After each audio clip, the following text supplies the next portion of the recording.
की तस्वीर और हमारा किरदार।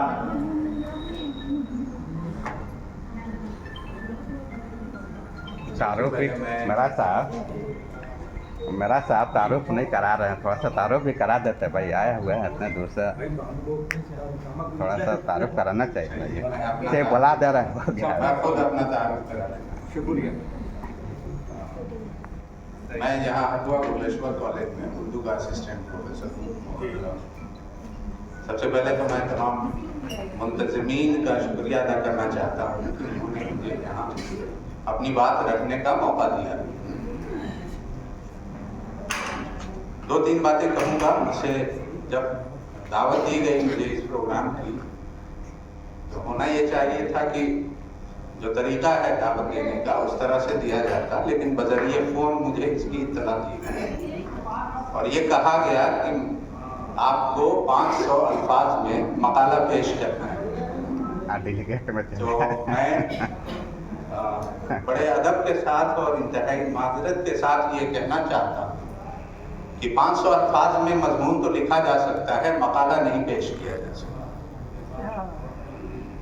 बहरहाल मैं कोशिश करूंगा 500 अल्फाज में अपनी बात आपके सामने पेश करने की। एक तो ये है कि मेरी जाए पैदाइश बिहार है, और लेकिन मेरे वालिदैन ने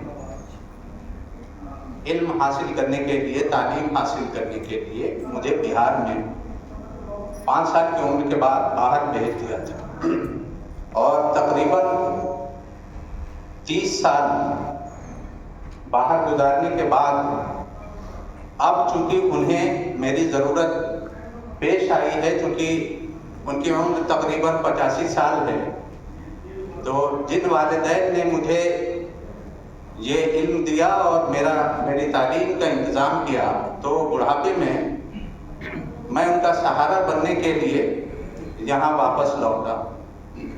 तो बिहार मेरा घर है, और जाहिर है कि 30 साल के बाद जब आप घर लौटेंगे तो खाने के लिए आपको पैसा चाहिए। तो ये नौकरी मिली और ये सरकार का एहसान है। आप जैसे आप आज के प्रोग्राम में शामिल हैं, और देखा सरकार ने उर्दू के लिए बहुत सारे काम किए हैं, मुख्तलिफ स्कूलों में, कॉलेजों में, यूनिवर्सिटीज़ में बहैसियत उस्ताद, बहैसियत तर्जुमा निगार बहुत सारे अफराद को नौकरी दी गई। तो सरकार की तरफ से इसमें कोई कोताही नहीं है। 2-4 बातों की तरफ इशारा करना चाहूँगा। एक तो जैसे आज का ही प्रोग्राम है, और ये उर्दू सेल की तरफ से किया जा रहा है। ये जो बैनर लगा हुआ है, इसमें उर्दू को दूसरे दर्जे पे रखा गया है, जो कि पहले दर्जे पे होना चाहिए।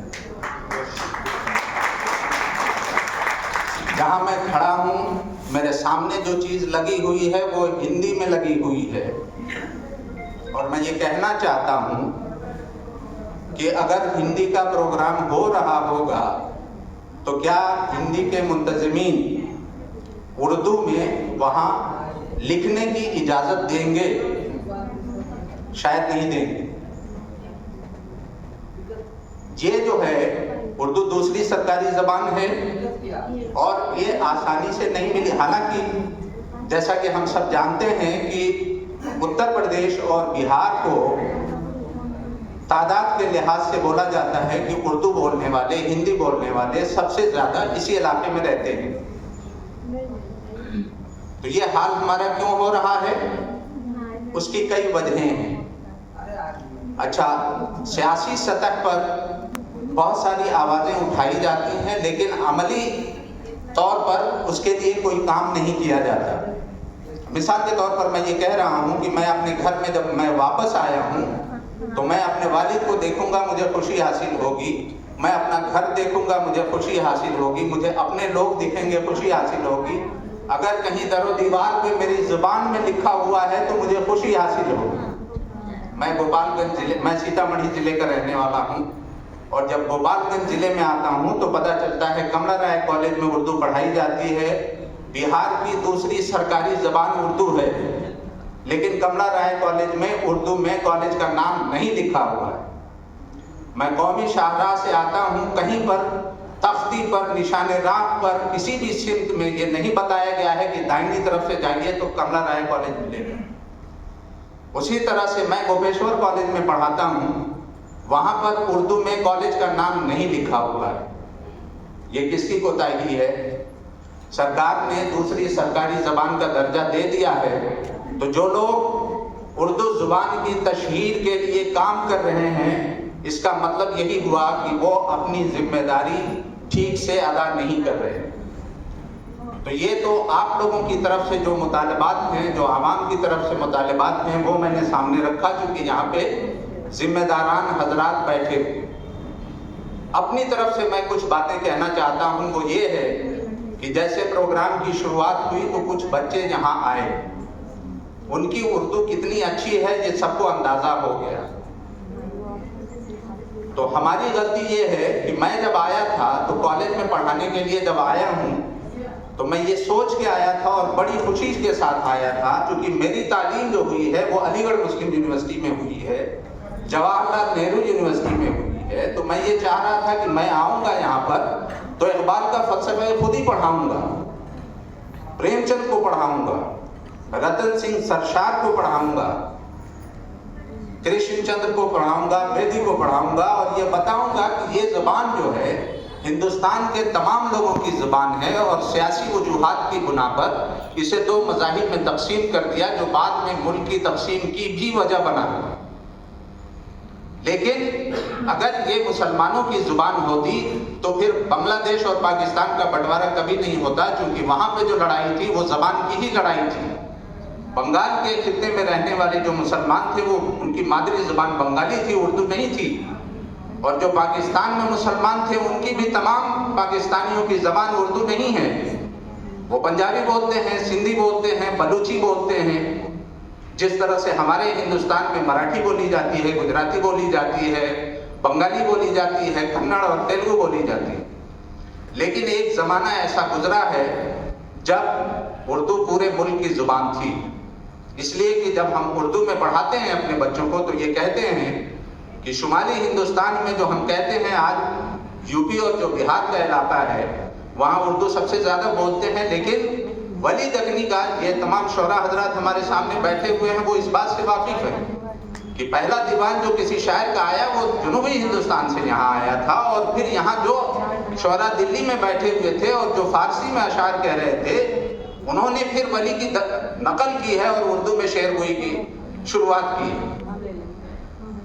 तो कहने का ये मतलब ये है कि मैं जब आया कॉलेज में तो मेरी ये उम्मीद ये थी कि मैं कॉलेज में इन बच्चों को तो ये चीज़ें इकबाल को पढ़ाऊंगा, प्रेमचंद को पढ़ाऊंगा, लेकिन इंतहाई अफसोस के साथ ये कहना पड़ता है कि वो बच्चे रस्मुल खत से वाकिफ नहीं हैं, उन्हें उर्दू नहीं आती। और फिर मुझे अभी 1.5 साल हुआ है, ज़्यादा वक्त नहीं हुआ है मुझे ज्वाइन किए हुए। फिर मैंने इसकी वजह तलाश करने की कोशिश की तो पता ये चला कि जो हजरात अपनी लड़कियों को कॉलेज में भेज रहे हैं उनका मकसद ये नहीं है कि उनको तालीम दी जाए और उनके जहनों को रोशन किया जाए, बल्कि सिर्फ एक लालच है कि अगर यहाँ से मेरी बेटी डिग्री ले लेगी तो शायद किसी अच्छे घर में उसकी शादी हो जाएगी। लड़के यहाँ पढ़ते नहीं हैं इसलिए कि सेशन लेट है और उनको कमा करके अपने माँ बाप की, अपने घर को चलाना होता है, उसकी जिम्मेदारी संभालनी होती है, तो वो पड़ोस के हमारे यूपी में तो चले जाते हैं, बिहार में नहीं मिलते। मेरे भी कॉलेज में तकरीबन 95% जो है पढ़ने वाले जो हैं वो लड़कियां हैं, और इन लड़कियों की जब आपकी नीयत ठीक नहीं है, आपका इरादा ठीक नहीं है, इस जुबान की खिदमत नहीं कर सकते आप। तो दोनों तरफ से हैं कुछ कमियां, और उर्दू की महफिलें हम चाहें कितना हो सजा लें, कितनी भी सजा लें, सरकार की सतह पर मुझे नहीं लगता है कि किसी किस्म की कोताही हो रही है। अच्छा खासा पैसा आता है, अच्छे खासे अदारे हैं, लेकिन जो इसके मुस्तफीदीन हैं वो उससे इस्तिफादा हासिल नहीं कर रहे हैं। तो ये कमी जो है, मेरे पास कॉलेज में जो बच्चे आते हैं जाहिर वो किसी प्राइमरी स्कूल से और फिर हाई स्कूल फिर इंटर करने के बाद आ रहे हैं, इसका मतलब यह है कि वहाँ पर उसमें मेहनत नहीं की गई है। तो क्या मैं उनको अलिफ बे ते से पढ़ाऊं कॉलेज में, या गालिब और इकबाल को पढ़ाऊं जो कि सिलेबस में है, और अगर नहीं लिखेंगे वो तो वो फेल हो रहे हैं। शायरा हो रहा है। तो इन्हीं बातों पे मैं, तो क्योंकि वक्त नहीं है और मुझे लगता है कि इस पे जो हजरात जो जिम्मेदारान बैठे हुए हैं वो भी थोड़ी सी तवज्जो करेंगे और आप हजरात भी सोचेंगे। बहुत शुक्रिया।